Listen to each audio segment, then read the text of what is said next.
I'm Rachel Greenberg, and this is Volta Insider. I was so pleased to catch up with Taya Kyle, the author of American Wife, a memoir of love, service, faith, and renewal. Taya is the widow of Chris Kyle, the decorated U.S. Navy SEAL and New York Times bestselling author of American Sniper. Chris was killed in 2013 at a Texas shooting range. His story was turned into a major motion picture starring Bradley Cooper as Chris Kyle and Sienna Miller as Taya Kyle. Taya was a special honoree at the 2015 White House Correspondents' Weekend Garden Brunch. That was where I had the chance to talk to her about her passion for helping military and first responder families. Tell us about your life with Chris Kyle. Life with Chris was an education, and it was a blessing, and it's something that I wish I had so much more time to do. He was an incredible person who taught me a lot. Wow. So what was it like to be at home while he was on the front line? It changed every time. It depended on where our life was, but I started out very, very anxious. I didn't even want to sleep with the lights off, and that makes no rational sense, but I knew he was in harm's way, and that's hard, but I really just learned to lean on my faith and to just keep praying and to try to be calm until I heard otherwise. And I think that's probably a good attitude for all of life.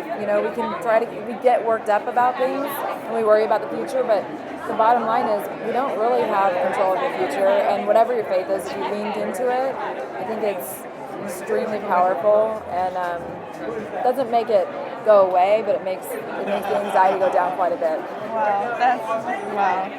So what did you think of the movie? I loved it. I thought it was really, really powerful, and part of what I find to be the best thing about the movie are the comments that we've gotten from people from Vietnam War and on, who feel like they've gotten a lot of healing from it. There are marriages that are getting a lot of healing from it, and even some marriages outside of the military. But the truth is, sometimes we all need to know that we're not alone, and we all need to know that other people suffer, and it's okay to share our suffering, because it can help other people, and I think that's one of the best things about that movie, is that a lot of people feel like it helped them. So at first, was it hard for you to let people see your lives up close? Was it a little startling at the beginning?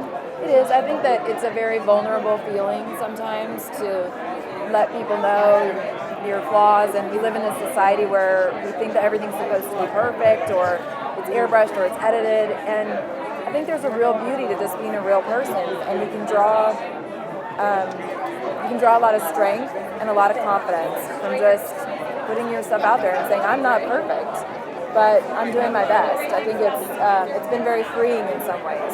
What would you tell other wives whose husbands are on the front lines, or vice versa?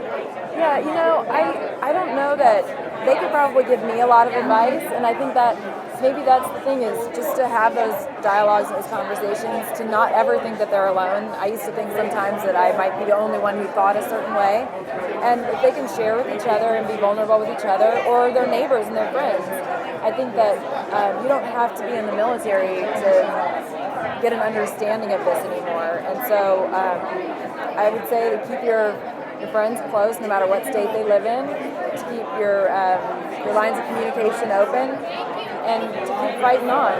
It's all things do tend to pass, and it's really not in our control anyway, so we might as well just give it to God. That's wonderful advice. So how has your life changed since the movie has become a global hit? I feel like the best thing I can do is to find more ways to help people, and it's a real blessing and a real opportunity to do that. And I feel like that's the biggest change maybe, is that I'm finding more and more people who already are doing good things, and more people that I can partner with to do more. An amazing opportunity. Yes. For those who haven't seen the film, could you take us through kind of what happens? I know it's a long story, but just to paraphrase. I think that mostly the movie is about all of our service members are out there volunteering to put their life on the line, and we ask them to do that for very little pay, and they volunteer to do it.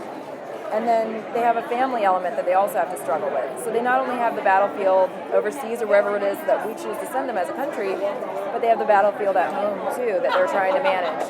So that's what the movie shows on a very general scale, and then it also just shows who Chris Kyle is. I mean, he's just this amazing, genuinely humble, kind person, and it shows that in war, you're still doing things from a place of love. You know, it's still, you're putting your heart on the line too when you serve this country.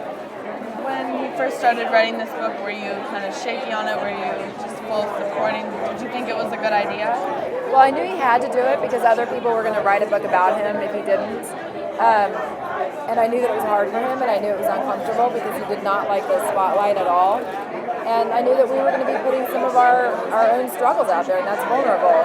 But he did have to do it because other people were going to do it about him. Did you ever expect that it would become so well known? Never. Not in a million years. So, the reason I'm doing this podcast is to show teenagers and young people what it's really like to be in the military and around people who have been in the military. Just what that whole kind of life is really like. So what would you tell them, advice or just a piece of general information to let them know about what it is? I think ultimately, we can never be in a place where we don't appreciate the people who sign up because they are not, they're doing it from a very selfless place and they don't make the decisions on where they go. So it's okay to have your opinion on what our country is doing, but it's really not okay to not respect the people who have said, whatever our country decides, I will do for our country. It's not their decision. So to treat them with compassion and kindness, so if you know people whose parents are in the military, have some more compassion and kindness for the hardships they may be going through. And then just to remember that our flag it's not just fabric flying in the wind. There are real stories and real people and real sacrifices and pain that live in that flag. So to show respect to that, you never know who's in the room. They don't have to be in uniform. And it means something. It matters. Show respect for what we've accomplished as a country to get us to this point. It doesn't mean you agree with every decision being made, but it's still the greatest place on earth to live, and it's important to show respect for that. Wow, I agree with you. Yeah, I'm sure you do. So thank you so much for taking the time to talk to me. It's been an honor to meet you. Thank you. Yeah. Well, I'm proud of you. You're clearly a leader, and I think that more people that can do what you're doing, which is to just stand up for what's right and to be a leader and to let other people make up their minds is really powerful. So I'm proud of you. Thank you. Yeah, thank you. It was an honor and privilege to talk to Taya Kyle. See all her great work and the work of many other military families at the Chris Kyle Frog Foundation at chriskylefrog.com. I'm Rachel Greenberg, and thank you for listening to Volta Insider.